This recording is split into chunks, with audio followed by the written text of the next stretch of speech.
Hello and welcome to Nice and Blunt. My name is Adam Riancho, and today is July 20th of 2024, 10 a.m. Pacific Standard Time, and it's time for another live draft.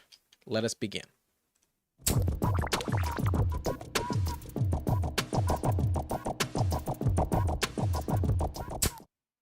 All right, as always, we are here on Underdog, and there is a new tournament that just launched, and it has better advance rates than the Fast Puppy. It's also a $5 entry. For instance, the Fast Puppy is a 2 out of 12 pod.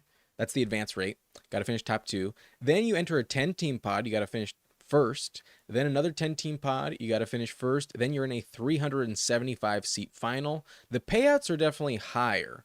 However, the odds of getting there are less than the MMG Best Ball League. There's fewer entrants, but you got to finish top 2 out of 12, then 1 out of 10, so the same as the other one, but then 1 out of 5, so your odds of advancing double in round 16. And then 225 is the final prize pool, much less competitive over here in MMG. The first place prize only gets 30K, whereas in the Fast Puppy it's 200K. So whatever you want, it does change the equation a little bit. But let's hop in. Let us join this $5 league. And I'm on a 5-6 second delay. So if you hit the button right now, I'll join in 5, 4, 3, 2, 1. Let us begin.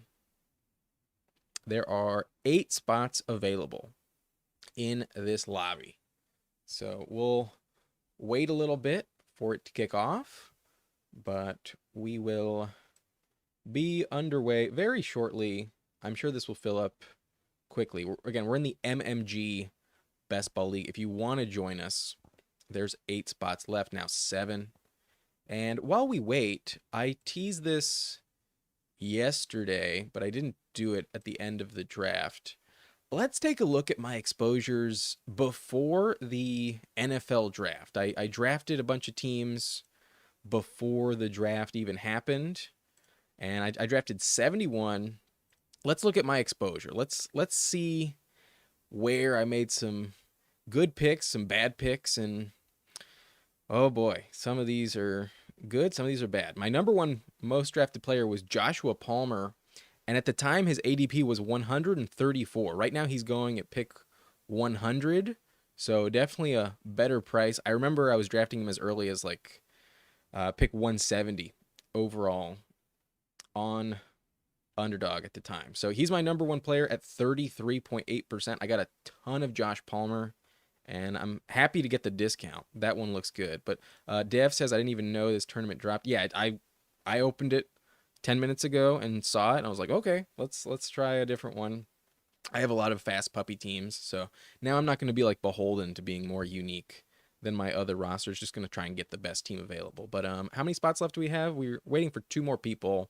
If you want to hop in, anyone can join. But I took Nick Chubb a lot. I was so optimistic about Chubb back in March, and his ADP was 99. Like now it's 135. I've gotten him at like pick 150. Oh, let me move my face here. Let me show you right here. Yeah, I took Chubb a lot when he was much more expensive, but I took a lot of Jalen Polk at ADP 172. He's risen 40 spots now, so that was a good investment. I took way too much Malik Washington in Miami. That's not going to work out. Kirk Cousins was my most drafted quarterback. He's since fallen a lot, but I still like his value.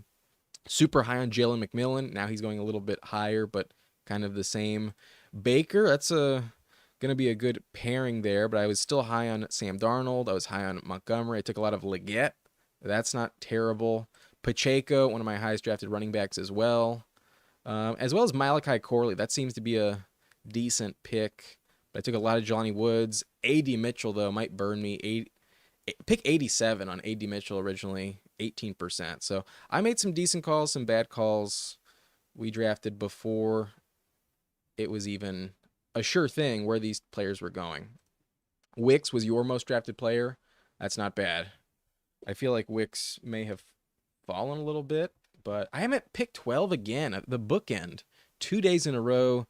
Dev, I see you here at pick 10, and let's hope for the best here. But The draft is underway. Let's hope for the best. But, oh, I gotta recenter this. There we go. Jefferson at 3. That's what I did yesterday. And in the second team, I took Jefferson at 3. And I think there's an argument that Jefferson is still going to be the best receiver in the league this season. I would definitely prefer CeeDee Lamb. I think CeeDee Lamb is better, but 2 through 5 at receiver, I think are all the same. Hate these late picks. Yeah, they're not the best. Not ideal. At least you're going to get a good receiver. You can still get A.J. Brown sometimes. Even Puka, Garrett Wilson are good options. But I'm going to get stuck with a most likely tough spot.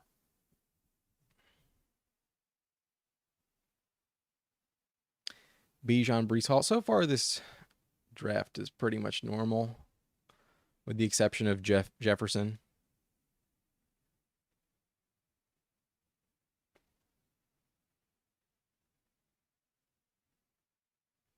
Dev goes Garrett Wilson. Team 11, leave me Puka, please. Please, please, please.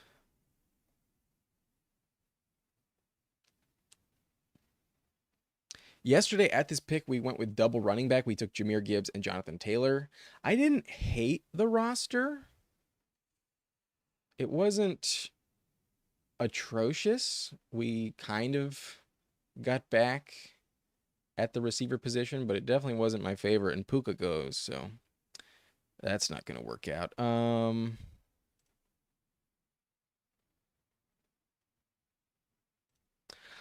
going to bet that Brandon Ayuk stays in San Francisco. Nah, maybe I don't do that. Okay. I'm going to go double receiver. And I'm going to go with Marvin Harrison and Deebo Samuel. Harrison's just going to get so many targets. Definitely in for a lot of volume. And then Deebo, if Ayuk does get traded, Deebo, I think, is on par with A.J. Brown, Garrett Wilson, Puka Nacua. I think you can make an argument for Deebo as high as wide receiver 6. But I think I'd probably slot him in at number 9, right behind Puka. And then Marvin, I have in the same tier. My current rankings have Harrison at 11, Deebo at 12. But I think they're the safest of that tier. I'm not super in love with Drake London. I think Chris Olave is not the best ball value. I don't trust the Saints to send him a lot of touchdowns. And while I do have Ayuk and Nico Collins ranked higher, there's a lot of risk with those two. There's a lot of risk there.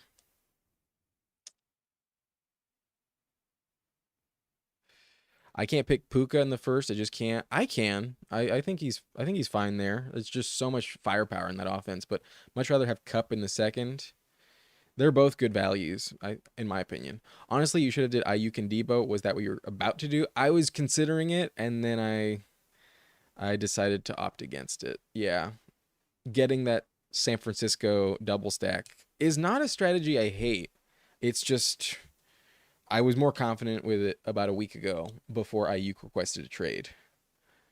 But there's an argument that depending on the team, Ayuk being traded actually helps his fantasy value because it's not like he saw a lot of targets last season. Ayuk only had 105 targets last year. He just was so efficient. He had 18 yards per catch. And no matter where he goes, I think that volume will increase, but the efficiency will come down. So if it's Washington and, they not only trade a first round pick, but also give him a contract, why would he not see like 150 targets in the Commanders offense? Jaden Daniels loves him. I think that would actually lead to safer outcomes for Ayuk because the volume just isn't that massive in San Francisco. There's a chance he's more valuable in another offense. If he goes to Pittsburgh, I would hate that for him. Arthur Smith would ruin him. So Ayuk would definitely plummet. But if he goes to the Chargers, hypothetically, that would definitely be a better spot. Herbert would throw him the ball like crazy. If he goes to Buffalo, um, that would be probably better. I'd be a little worried that they're still a run first offense. They didn't use Diggs that much in the second half of the season, but if they trade for him and pay him, why would a team not send him way more volume? So when you draft him here in the second round while he's with the Niners, you're just betting on the efficiency to repeat last year. He was just so efficient down the field. 18 yards per catch was one of the highest numbers of any receiver. But if the volume goes up by 40%, if he jumps from 105 targets last season to 150 this year, he doesn't need to average 18 yards per catch to be more efficient or better for fantasy. So I still think Ayuk is a very safe pick, but I mainly want the Debo Ayuk combo for the stack. And as of today, I'm just a little less confident that that pairing is actually going to play together. But at worst, Ayuk would drop to the third round if he was traded somewhere else, almost any team. Yeah, I still think he'd probably drop down a tier, but the tier I have from wide receiver 9 through 15 compared to 15 through 20 is almost identical. I kind of want to lump them all into one big 12-player tier, to be completely honest with you. They don't feel that much different than one another in my rankings from wide receiver 9 to 20. Like I have Devontae Adams at 20, and I could talk myself into ranking him at number 9. I'm not going to do it. I'm betting against Adams this season, but there's not a wide range of outcomes that really change like the value between wide receiver 9 and wide receiver 20. It's just touchdowns. Who do you think scores the most touchdowns? And betting on the Niners offense, that's usually going to lead to a lot of touchdowns. DJ Moore falls to 33. Good value on DJ.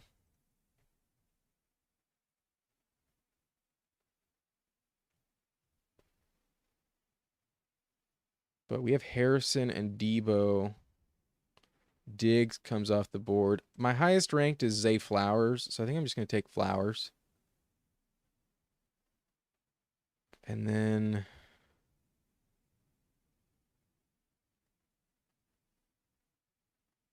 I could go tight end. I could also go running back. I think I'm going to grab a running back. Give me Flowers and give me Pacheco. Pacheco is my highest ranked running back.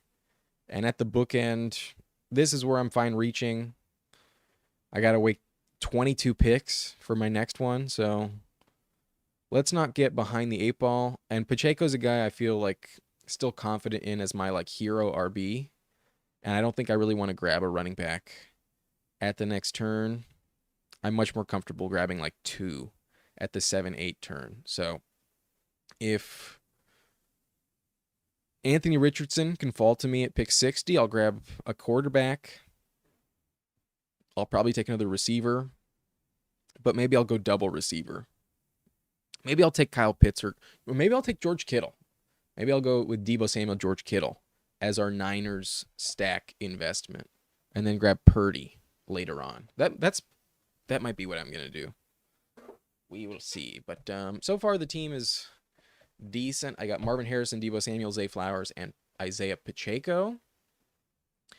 And Dev at pick 10 takes Mahomes 39. Very unlikely Mahomes falls back to you, so I can get behind it. You also go with Taylor, Garrett Wilson, Tank Dell. And Tank Dell is, I think, a great pick in round 3. Definitely prefer Tank Dell to Michael Pittman. I think Malik Neighbors is a bust. In this draft, he goes at the 2-3 turn, pick 24. I am not a believer in Malik Neighbors this season. Just don't think it's going to hit enough to justify. When he goes off, he will have some house calls. He will put up some big games here or there. But for the most part, I just don't trust him. Not with Daniel Jones. Even with a lot of volume, I just can't bet on it. Too expensive. Whereas Harrison, I wish he was going a little bit lower, but I definitely trust him a lot more with Kyler Murray. Kyler Murray can absolutely support an elite wide receiver 1. We've seen that happen in the past.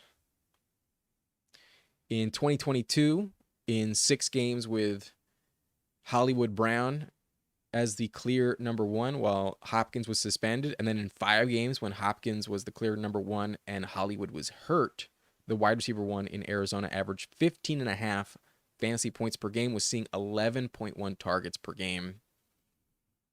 That is the potential for Harrison this year. It's really expensive, but I think it is justified. Anyways, we see Laporta, Mahomes, Pickens, Cooper, T. Higgins, Kelsey, Christian Kirk, Lamar Jackson, Jalen Hurts. How is Hurts falling so much? I don't understand. Hurts has started to fall to the end of round 4 a lot. And I don't understand it. Like, are people just assuming the tush push is just going to be irrelevant for him or something? I don't get it. I prefer Hurts over Lamar. He's a better passer. He has better weapons.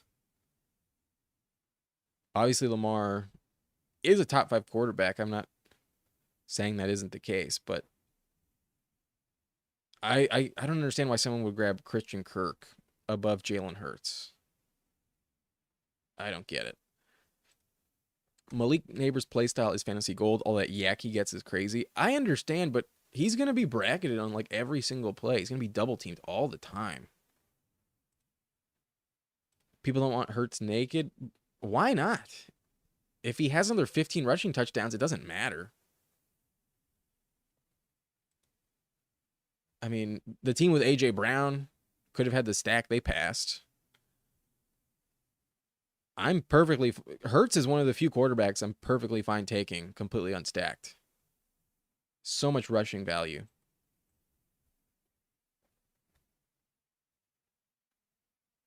Oh, wow.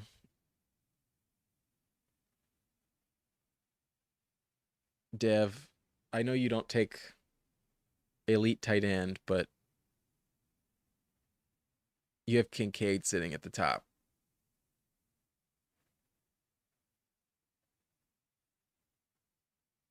You go Worthy. I mean, you have Mahomes, so. Oh, come on. Come on, Team 11. Oh, damn it. Fucking. Damn it. Oh, shit. I wanted Kincaid, man. I wanted Kincaid. Fuck. Um, I'm gonna go Kittle here.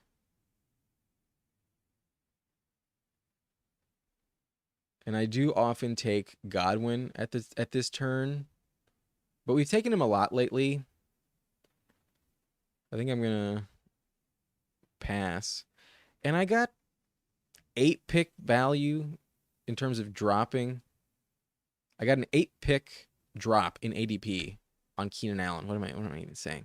I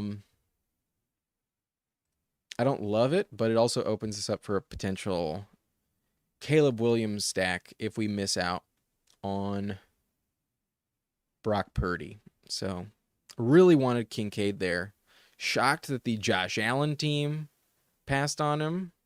I know you're not a early tight end guy, but I do think Kincaid was a great selection there. And I think you would have probably gotten Worthy coming back around.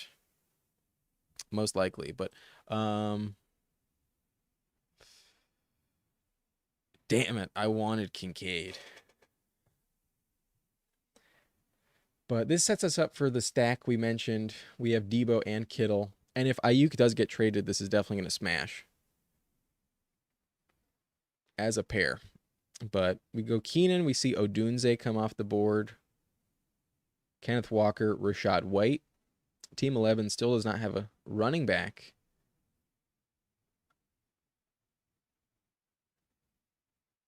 And then Chris Godwin goes 65. Godwin's a good value. Christian Watson.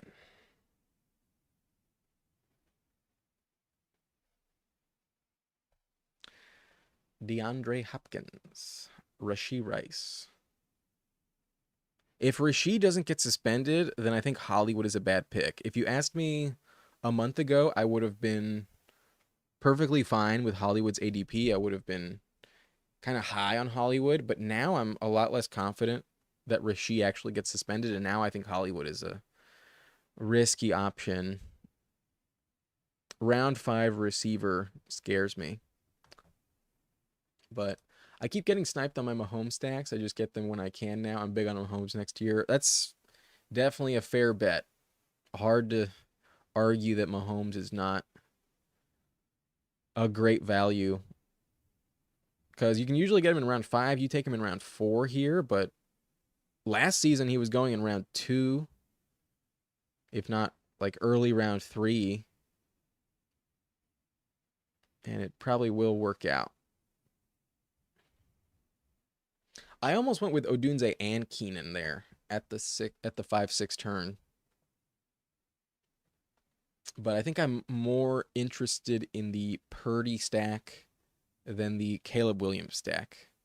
I just trust Cal Shanahan way more than I trust Shane Waldron, the offensive coordinator of the Bears. Waldron has been more of a run first type of guy, and obviously Caleb is a rookie, very hyped up rookie, but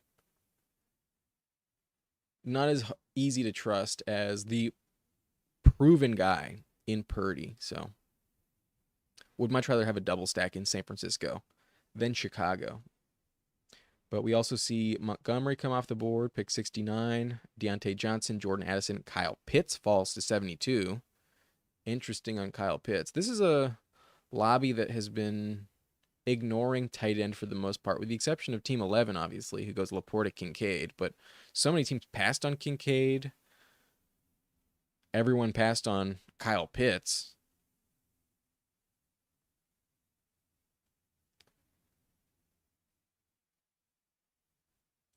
That is a price I would also pay for Kyle Pitts. I would agree on that. If you can get him at the 6-7 turn, basically a 7th round pick, I think that is way more justified.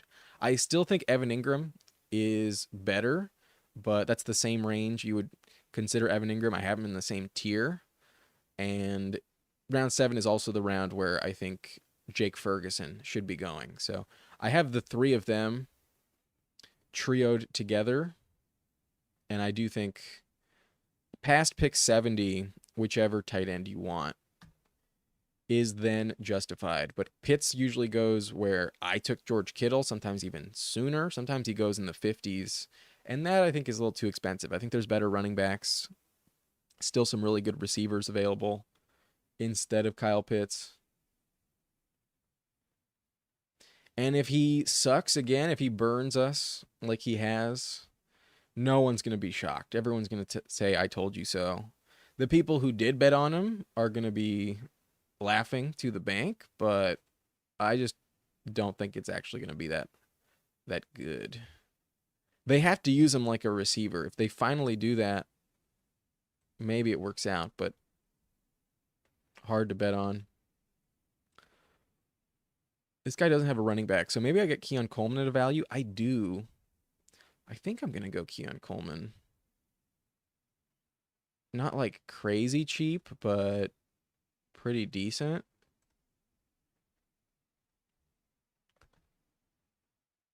And receiver does fall off a cliff moving forward. So Coleman probably starts off slow. I think we're going to start off the year with Curtis Samuel having more value. But I think as the year progresses, we're going to see Keon look a lot better.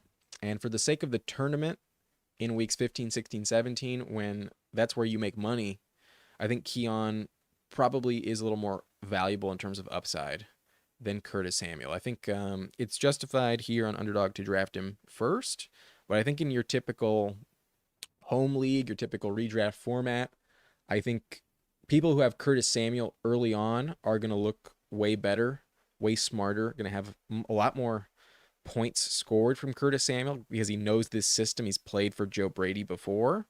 But as the year progresses, some people might get so fed up with Keon that they cut him. He might be available on the waiver wire like week 5 or 6 potentially.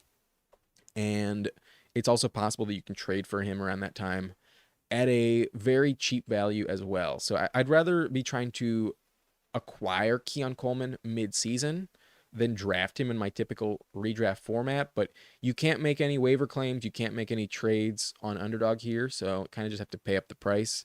And he's one of the last receivers going in round 7, I think is truly worth the price. I think once you hit Jameson Williams, it's like, no, you're overpaying. But Curtis Samuel, Cortland Sutton go in round 8. Occasionally they fall to round 9. And they're okay, but I think you can also get Josh Palmer in round 9 consistently, and he's also equally as valuable. So round 8 is usually where I want to go running back. And I go with James Conner here at pick 85. Conner was exceptional last season on a per game basis. He was really good. He averaged like 15 plus points per game last season. The only problem is he never stays healthy. He's never played a full season. And they did draft Trey Benson for a reason. So if he goes down early, he might lose his job, and this could be a bad pick. But if he stays healthy until their week 11 bye, then I think you're going to get really good numbers with James Conner. And we also have Marvin Harrison. We're just investing a little further into Arizona's offense. I think they will look a lot better on offense this year than they did last season. James Conner was really good when Kyler Murray was healthy. Granted, there were no other weapons other than Trey McBride on that team, but the only addition is Marvin Harrison, so that's just going to make the team more viable. But if you take James Conner's sample size, the last 8 games, he was fantastic. He averaged 84 rushing yards per game, 4.8 yards per carry. He scored 5 rushing touchdowns, another 2 receiving touchdowns, so 7 touchdowns in 8 games. He also averaged 17 yards receiving per game. So if you combine that together, that is 101 yards per game, plus 3 catches per game, and almost a touchdown every week. He was averaging over 16 fantasy points per game. I think James Conner is a good value in the 8th round.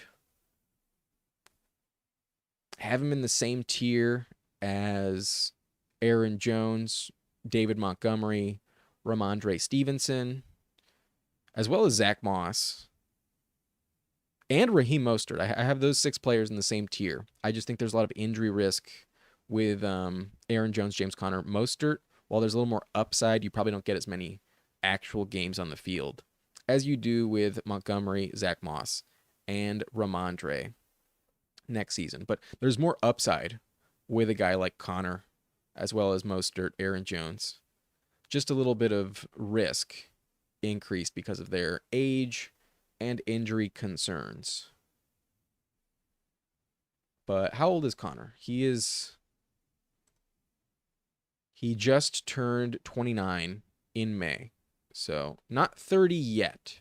Close to it, but not quite 30 years old. I think he has one last good season in the tank. And maybe I just pair him up with Trey Benson and we just monopolize the Cardinals backfield.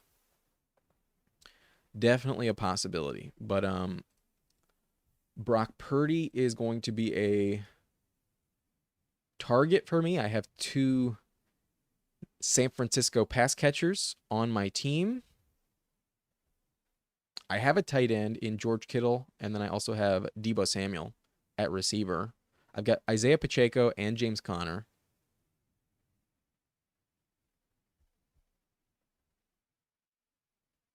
So I'll probably go with like a running back.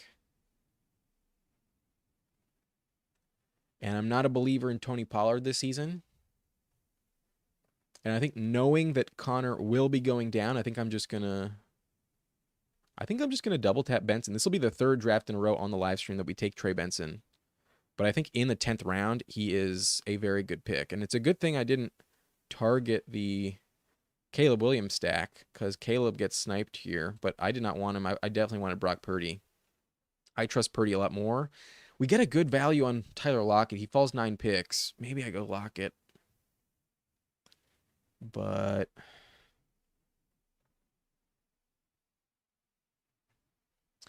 I don't love running back. There's only like a couple that I'm interested in, and odds are they don't fall to me. So I already have 5 receivers. I feel confident with them. I'm going to pass on Tyler Lockett, and I'm going to go Trey Benson. Now I'm not going to be forced into going running back the next turn with both picks. And I feel pretty good about this team so far. We have Marvin Harrison, Debo Samuel, Zay Flowers, Keenan Allen, and Keon Coleman as our 5 receivers. At running back, I have Isaiah Pacheco, James Conner, Trey Benson, getting a ton of value with the only 2 Cardinals running backs that are valuable. And then at tight end, we have George Kittle, who is double stacked along with Debo Samuel, with our quarterback, Brock Purdy. This team is pretty solid, I think. Through 10 rounds, I feel good. Especially if Ayuk were to be traded. If that happens, we have really good picks with Debo and George Kittle.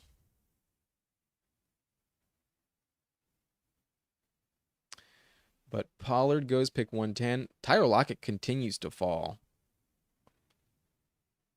Tyler Lockett's still not off the board. Let me know in the chat. Do you guys trust Lockett this season? I can't decide. Like where he goes, I think is fine value, but there's a chance he really falls off a cliff if JSN really takes a big leap. Because at the end of the day, you have to bet on Geno Smith making all 3 of them viable, or JSN just not working out at all.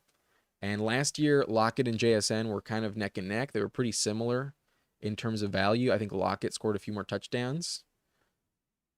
But JSN was also injured to start the season. JSN had a wrist injury in the preseason, and the first month before their like week 5 or 6 bye, he did like nothing. So Lockett kind of capitalized a little bit on that situation, and his dip in ADP is absolutely warranted. But Dev says you couldn't pay me to draft Lockett. I've taken him a couple times, but I usually only target him when I have DK and I'm like intending to stack him up with Geno Smith. Otherwise, I rarely take him. I mean, I passed on him here at pick 109, despite his ADP being at 100. He falls to 114. People were not high on Lockett in this room. I think Cooks is better. There's definitely fewer targets to compete with in Dallas. Way more production in that offense, I think, from a passing standpoint. With Cooks, I think Cooks is a better pick. I 100% prefer Josh Palmer. I don't know if Shaheed is a better pick. Shakir, not convinced with that either, but the guy that takes Shakir also has Josh Allen. Dobbs and Dontavian Wicks, not going to be like super consistent every week, but definitely have higher upside as well with a better quarterback in Jordan Love. So I think he's going at a decent, like, comparative value. Like, Jerry Jeudy scares the shit out of me. Jacoby Myers also scares the fuck out of me. I'm not high on A.D. Mitchell at all. So where he goes here, I think is fine. But when he goes above Brandon Cooks, sometimes even above Josh Palmer, that's where I'm like, nah, I'm going to pass. I don't know how he never slides in drafts, to be honest. This is the first time I've seen it this drastic. Yeah, round 10 feels a little more appropriate than round 9. Oh, wow. Zeke has been moving up the board a lot lately. Zeke goes pick 111. We see Jerome Ford go 119. Those were the 2 running backs I want to be taking at 132, 133. So now I'm really happy that I took Trey Benson, because those are the only 2 I was like gonna be comfortable with as my RB3. Now, knowing that that wasn't going to work out, I feel very happy that I just pivoted to Benson. So we have options here. There's a chance that Mike Williams still falls. He's been really plummeting lately. Now with an ADP of 127. Going later and later. Blake Corum goes. Y'all know I'm not a Chase Brown believer.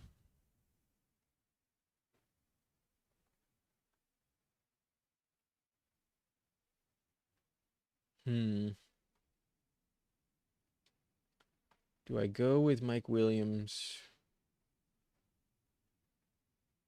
or not. I do like Ferguson here, or I mean Fryermuth here, but he has the same buy as George Kittle.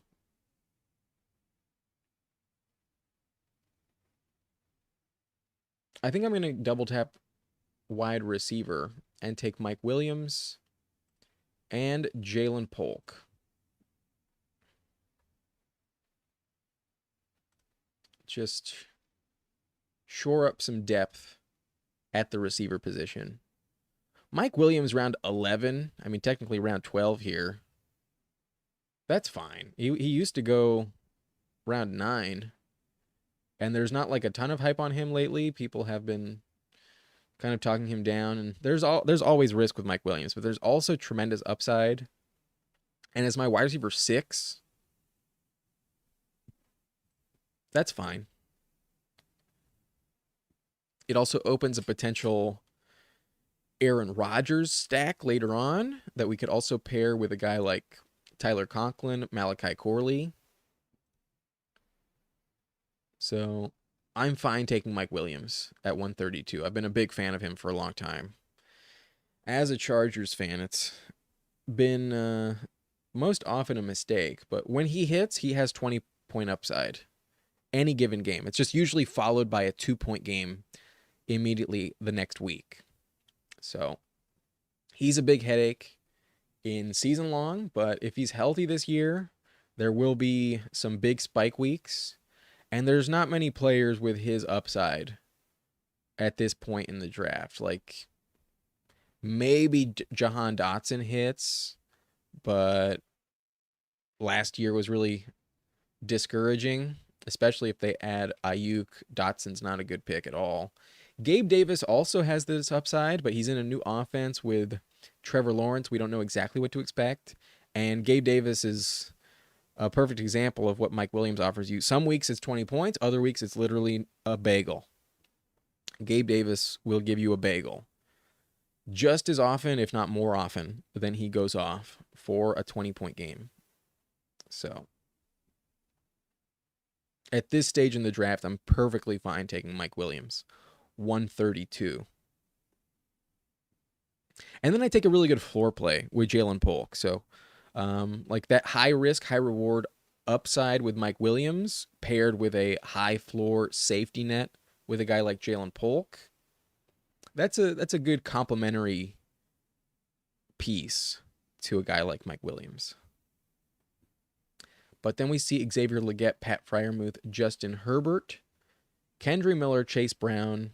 I think this is a much more appropriate price on Chase Brown than where he used to go. Chase Brown used to go off the board at like 110, 115, that type of range. Now he's going, at least in this draft, 138.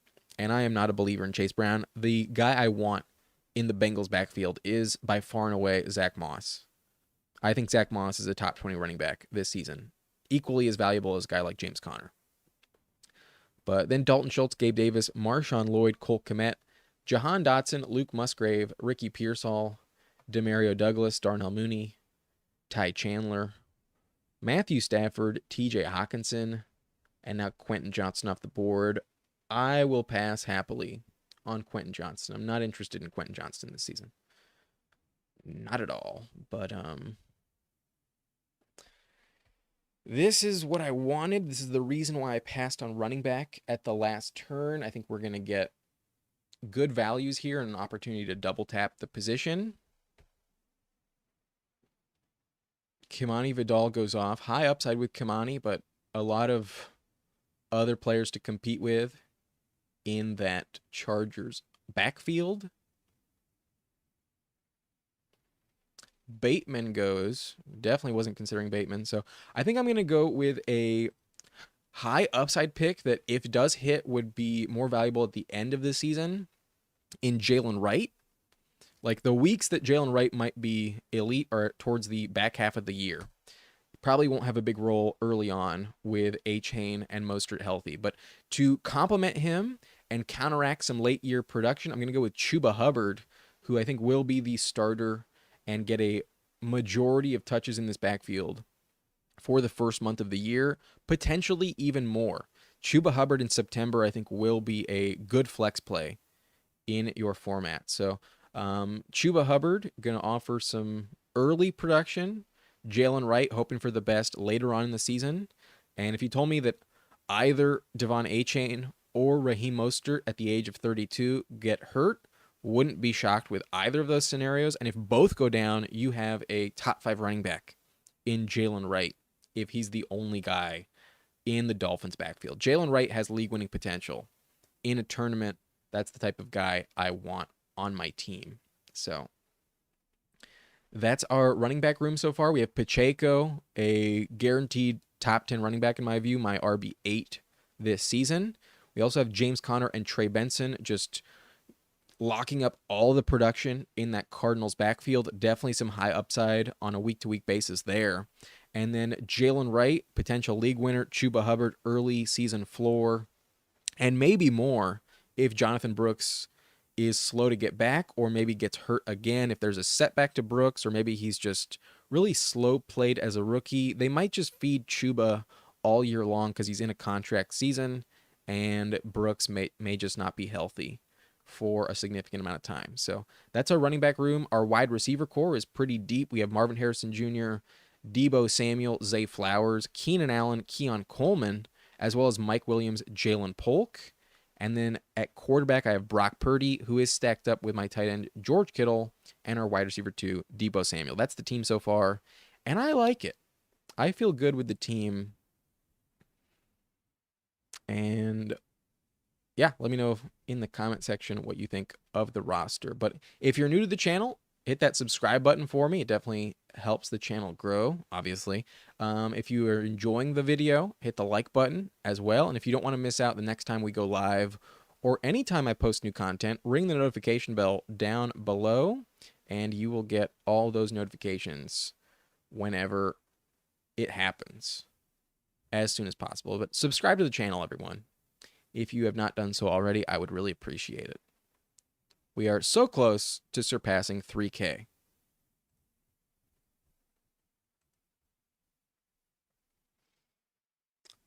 But after the Chuba Hubbard selection, we see Ray Davis, Michael Wilson, Hunter Henry, Demarcus Robinson, Noah Fant, Kirk Cousins, Jaleel McLaughlin, Baker Mayfield, Tyler Algier, Adam Thielen, Antonio Gibson, Troy Franklin, Tyler Conklin.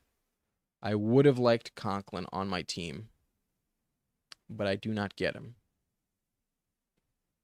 You like the Chuba pick, such a value? Yeah, especially if Brooks is like even more slow to get back on the field than people expect. Like, I don't think it's going to happen until week 6. I think they have an early bye. Chuba Hubbard's bye is, oh no, it's week 11. Forgive me, I was mistaken. But I don't think we're going to see Brooks back on the field until at least October. That'd be week 5. And then I think in October for 4 weeks, he's going to be like on a 50% snap share cap. I still think you're going to get a decent usage from Chuba until Halloween. Then in November, I think it'll be Hubbard's job, but it's possible we don't see Hubbard really getting it going until after that week 11 bye. Week 12 would be Thanksgiving. So you might get 2.5 months of Chuba Hubbard as a really productive option. It's possible. And then Polk is a great pick also. Yeah, Polk looks poised to be their number 1 receiver. I'm really high on Polk this year. And they will be losing a lot of games. The game script should benefit him. Brissett is fine. Brissett is serviceable. He's played in New England before. Granted, with none of these players, different coaching staff. So don't know if that's actually worth buying into. But obviously Drake May offers potential as well. May is a high upside type of guy. But tight end is not ideal. We also need a backup quarterback. We're kind of in rough shape because Rodgers does not fall. But I don't like Roman Wilson here. I can talk myself into Isaiah Likely. I think Likely is an interesting upside guy. I've got 4 picks left.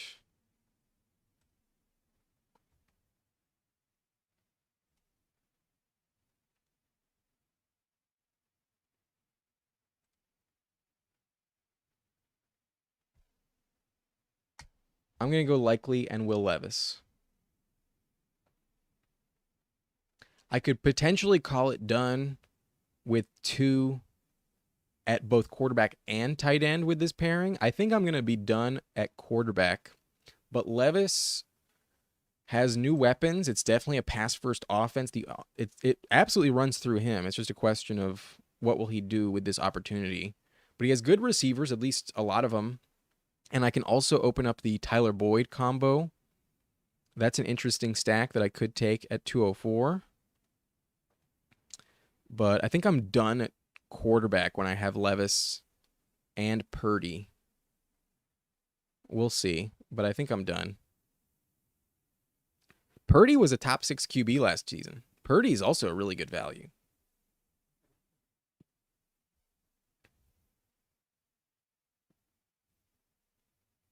If you can get any quarterback, even Jared Goff going super late, but any of the QBs going in round 9, sometimes you can get Dak in round 9 as well. I think you are really set up for success. But there's a lot of really good quarterback values early on too. Like, it's hard to pass on elite QB. Wow, Team 3 has Jalen Hurts, CJ Stroud, and Joe Burrow, and none of them are stacked up. The only stack that they have is Saquon Barkley with Hurts. I don't understand.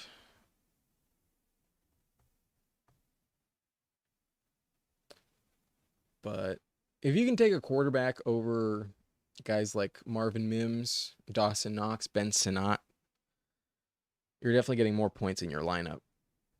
These late round QBs are also really good values. Almost every quarterback is like really interesting this season.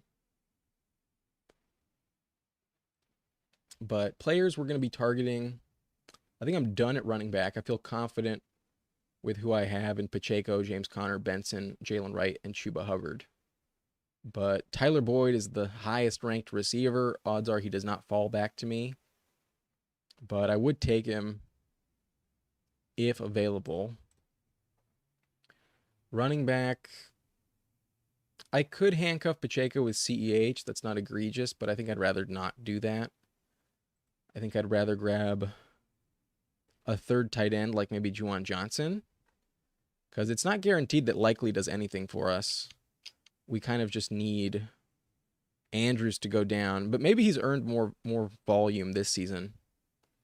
Like, if you told me that their wide receiver 3, or I guess number 3 target this year was Isaiah Likely and not Rashad Bateman, I wouldn't be shocked. Likely was really efficient, really prolific deep down the field last season. He was really good. I think he does earn more volume regardless of Andrews' health. He should be on the field a little bit more. But how many 2 tight end sets are they actually going to run? That's a big question. But if you told me that Rashad Bateman stayed the same as he was last season and Isaiah Likely became the Odell Beckham Jr. in this offense, then especially at tight end, Isaiah Likely would be a really good value. The bar is so much lower for tight ends in terms of weekly production than it is for receivers. But Likely makes a lot of plays. That's why I don't get Andrews. I understand, but I think Andrews is still the guy there. I don't think that injury just derailed him. But we have a 2-5-7-2 build. And I feel pretty good about receiver, where I think I only want one more receiver. Juwan Johnson goes. That's who I would have taken. But tight ends this late. Parkinson is interesting. Hayden Hurst is interesting. Zach Ertz is also kind of sneaky. So is Greg Dulcich. But now we're on the clock. Are there any quarterbacks? Not really. What about receiver? I think I'm going to go Greg Dortch.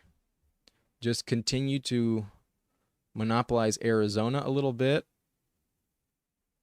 There's a chance that one of these late round flyers in San Francisco at receiver, like Jacob Coing or Juwan Jennings, are viable, but I don't think I'm gonna do it.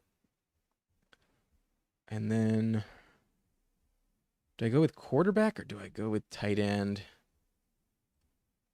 I don't have a lot of Daniel Jones teams, but fuck.